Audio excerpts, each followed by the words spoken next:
Assalamualaikum warahmatullahi wabarakatuh. Salam sejahtera bagi kita semua. Pertama-tama, puji syukur marilah kita panjatkan kepada hadirat Allah Subhanahu wa taala, yang dimana pada siang hari ini kita akan mengadakan presentasi tentang materi kutipan dan sumber kutipan. Tak lupa pula, salawat dan salam marilah kita hadiahkan kepada junjungan Nabi besar kita Muhammad SAW dengan mengucapkan lafaz Allahumma sholli ala Sayyidina Muhammad wa ala ali Sayyidina Muhammad. Semoga kita mendapatkan syafaatnya di akhir kemudian kelak. Amin amin ya rabbal alamin. Sebelumnya, saya mengucapkan terima kasih kepada Bapak Abdullah Hafiz Rangkuti MPD selaku dosen Bahasa Indonesia yang telah memberikan tugas ini, sehingga kita dapat pengetahuan wawasan sesuai dengan bidang studi yang kami tekunin pada saat ini. Baiklah, adapun anggota kelompok saya yakni pembuka materi yang pertama ada Royan Dana Ramadhani Nawar, dan yang kedua Muhammad Ryan Aswa, dan yang terakhir ada Oscar Haris Semiring. Marilah kita buka diskusi ini dengan mengucapkan basmalah. Bismillahirrahmanirrahim. Kepada pembawa pemateri yang pertama, saya persilakan. Baik, terima kasih saya ucapkan kepada moderator yang memberikan saya kesempatan untuk menjelaskan tentang definisi dan jenis kutipan. Langsung saja, kutipan merupakan bagian dari pernyataan, pendapat, buah pikiran, definisi, rumusan, atau hasil penelitian dari penulis lain sendiri yang telah terdokumentasi, serta dikutip untuk dibahas dan ditelaah berkaitan dengan materi penulisan. Atau kutipan adalah pinjaman sebuah kalimat atau pendapat dari seseorang mengarang atau seseorang, baik berupa tulisan dalam bentuk buku, kamus, ensiklopedia, artikel, laporan, majalah, koran, surat kabar, atau bentuk tulisan lainnya, maupun dalam bentuk lisan, misal media elektronika seperti TV, radio, internet, dan lain sebagainya. Tujuannya ialah sebagai pengokohan argumentasi dalam sebuah karangan. B. Fungsi kutipan. Fungsi kutipan diantaranya untuk menunjang, mendukung pendapat tersebut sebagai landasan teori, penguatan pendapat penulis, penjelasan suatu uraian, bahan bukti untuk menunjang pendapat itu, menunjukkan kecermatan yang lebih akurat, dan memudahkan penilaian penggunaan sumber dana, mencegah pengulangan penulisan data pustaka, meningkatkan estetika penulis, memudahkan peninjauan kembali penggunaan referensi, dan memudahkan penyuntingan naskah yang terkait dengan data pustaka. Sedangkan fungsi utama kutipan dalam karya ilmiah adalah menegaskan isi uraian atau membuktikan kebenaran yang diajukan oleh penulis berdasarkan bukti-bukti yang diperoleh dari literatur, pendapat seseorang atau pakar, bahkan pengalaman empiris.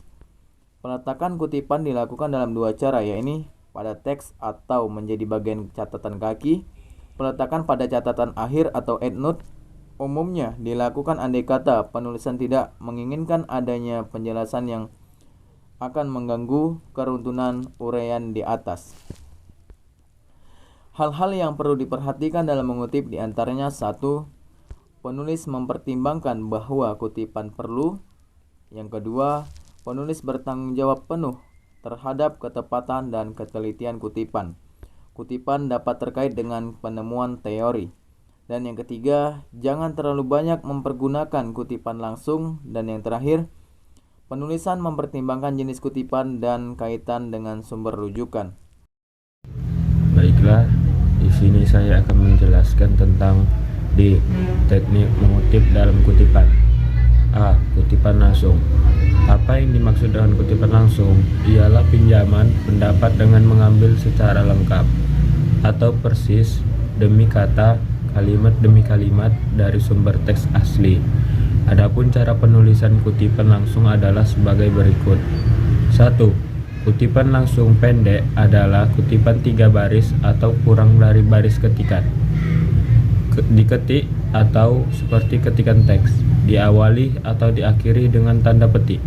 Jarak antar baris kutipan 2 spasi. Sesudah selesai diberi nomor urut, menunjukkan setengah spasi ke atas. Kutipan langsung panjang adalah kutipan langsung yang panjangnya 4 baris. Jarak antar baris 1 spasi. dimulai 5-7 ketukan dari batas tepi kiri. Kutipan dipisahkan dari teks ke jarak 2,5 spasi. Sumber rujukan ditulis langsung sebelum teks kutipan. Apabila pengutip memandang perlu untuk menghilangkan beberapa kalimat, pada bagian itu diberi titik sebanyak 3 buah.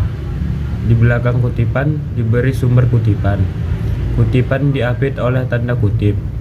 Bila pengutip ingin menghilangkan 1 atau 2 kalimat, maka bagian yang dihilangkan tersebut diganti dengan titik-titik sepanjang 1 baris.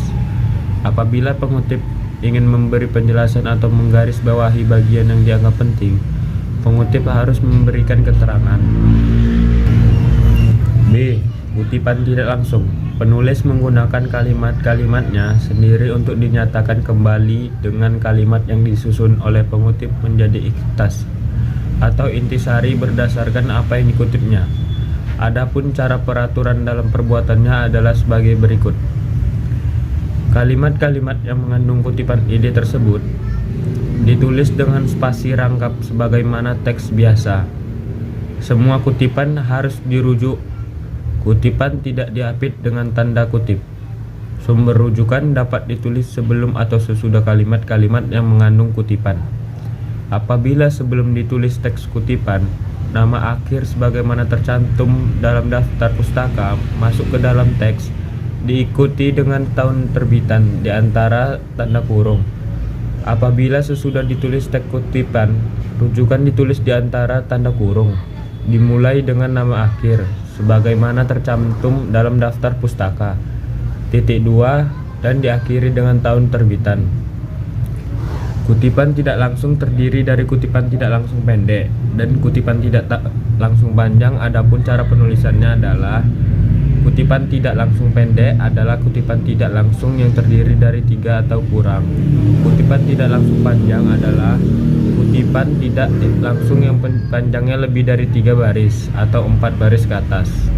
Cara menyadur kutipan tidak langsung ada 2 macam, yaitu 1. Meringkas, yaitu menyajikan suatu karangan atau bagian karangan yang panjang dalam bentuk ringkas. 2. Ikhtisar, yaitu menyajikan suatu karangan yang panjang dalam bentuk ringkas, bertolak dari naskah asli tetapi tidak mempertahankan urutan, tidak menyajikan keseluruhan ini langsung kepada inti bahasan yang terkait dengan masalah yang hendak dipecahkan. D. Kutipan atas ucapan lisan harus dilegalisir dulu oleh pembicara atau sekretarisnya. Bila pembicara seorang pejabat, dapat dimasukkan ke dalam teks sebagai kutipan langsung atau tidak langsung. E. Kutipan dalam kutipan. Kadang-kadang terjadi bahwa dalam kutipan terdapat kutipan. Dapat dilakukan dengan 2 cara. Yang pertama, bila kutipan asli tidak memakai tanda kutip, kutipan dapat mempergunakan tanda kutip tunggal atau tanda kutip ganda. Kedua, bila kutipan asli memakai kutipan tunggal, maka kutipan dalam kutipan memakai tanda-tanda ganda. Sebaliknya, bila kutipan asli memakai tanda kutip ganda, kutipan dalam kutipan memakai tanda kutip tunggal. E. Kutipan langsung pada materi. Kutipan langsung dimulai dengan materi kutipan hingga pemberhentian terdekat. Dapat berupa koma, titik koma, atau titik. Diusulkan dengan sisi penjelas siapa yang berbicara. Contohnya, jelas. Kata Prof. Haryati, kosa kata berbahasa Indonesia banyak mengambil dari kosa kata bahasa Sanskerta. Contohnya, contoh-contoh kutipan. 1. Isu milenium, bab atau yang lebih dikenal dengan istilah Y2K berpengaruh besar terhadap peningkatan penjualan komputer. Di Indonesia, sejak kuartal pertama tahun 1919, penjualan komputer mengalami peningkatan hingga 50-200%. Menurut Insinyur Budi Prasetyo M.Com dari perusahaan distributor komputer milik Dell, penjualan personal komputer atau PC US Mesh meningkat sebesar 55%. Tujuan penggunaan kutipan. 1. Memperlihat kepada pembaca materi yang digunakan. 2. Mengkaji interpretasi penulis terhadap bahan yang digunakan.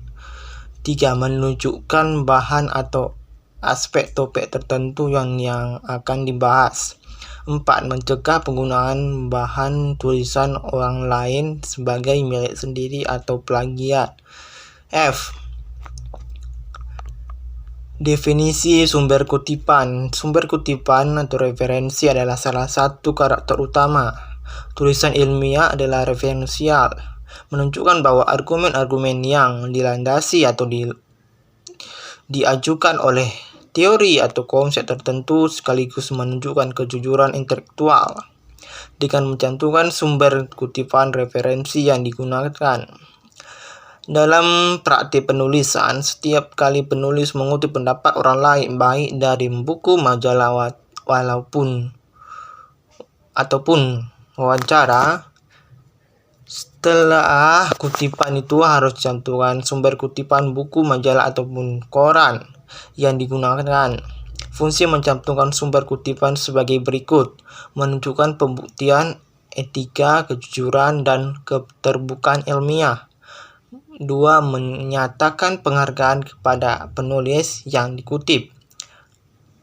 Dalam kurung, etika, hak cipta intelektual, tutup kurung. A. Terdapat dua model pencantuman referensi. 1.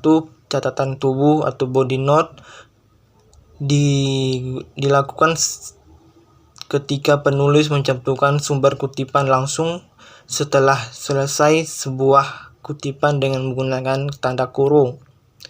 Catatan kaki atau footnote dilakukan apabila penulis mencantumkan nomor indeks di akhir sebuah kutipan, lalu di bagian bawah halaman tersebut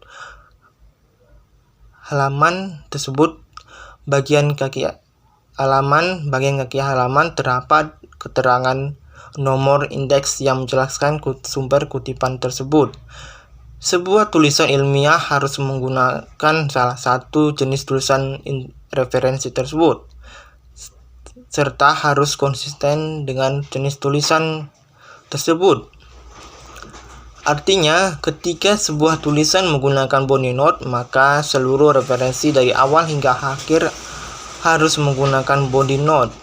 Atau jika seorang penulis menggunakan catatan kaki, sejak awal hingga akhir tulisan penulis harus menggunakan catatan kaki untuk menulis referensinya. Plagiarisme.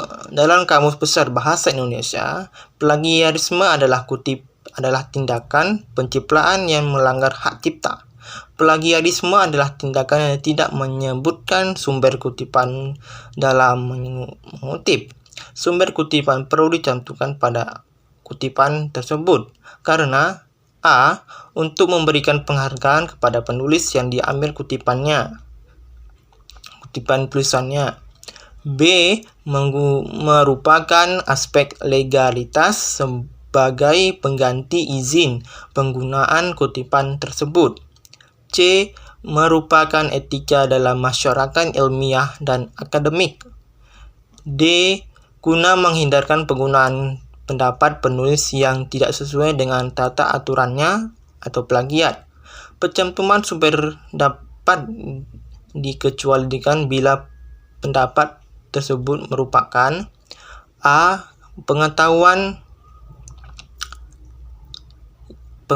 yang telah bersifat umum. B. Pendapat atau fakta tersebut dengan mudah dapat diperiksa dan diteliti kebenarannya. Baik, terima kasih kepada rekan-rekan saya yang telah menyampaikan materinya masing-masing. Sebelum saya menutup diskusi ini, saya akan menyampaikan kesimpulan dari materi ini. Kesimpulannya adalah, kutipan merupakan salah satu kelengkapan dalam penulisan makalah yang dapat memberikan penegasan bahwa suatu karya baik makalah ataupun karya ilmiah yang ditulis atau disusun oleh penulisan tidak sepenuhnya dari pendapat, gagasan, dan materi dari pribadi penulis, melainkan meminjam atau mengambil sumber lain baik dari buku atau media lain untuk mendukung materi dari gagasan dari penulis tersebut. Dari kutipan tersebut, maka suatu karya atau tulisan dapat diketahui dan dicari kebenarannya. Itulah hakikat dari fungsi kutipan dan penulisan kutipan dalam suatu karya ilmiah. Adapun dalam penulisan kutipan mempunyai prinsip yang harus diperhatikan agar sesuai dengan ejaan yang disempurnakan atau disebut EYD dan tidak mengabaikan suatu sumber yang telah dikutip. Sekian dari kesimpulan saya, demikian presentasi kami kali ini. Saya sebagai moderator pamit undur diri. Semoga materi yang kami sampaikan dapat menambah wawasan kita dan dapat menambah ilmu kita, terkhusus di mata kuliah ini. Jika ada kesalahan disengaja maupun tidak disengaja, kami mohon maaf dan terima kasih atas rekan-rekan semua. Wassalamualaikum warahmatullahi wabarakatuh.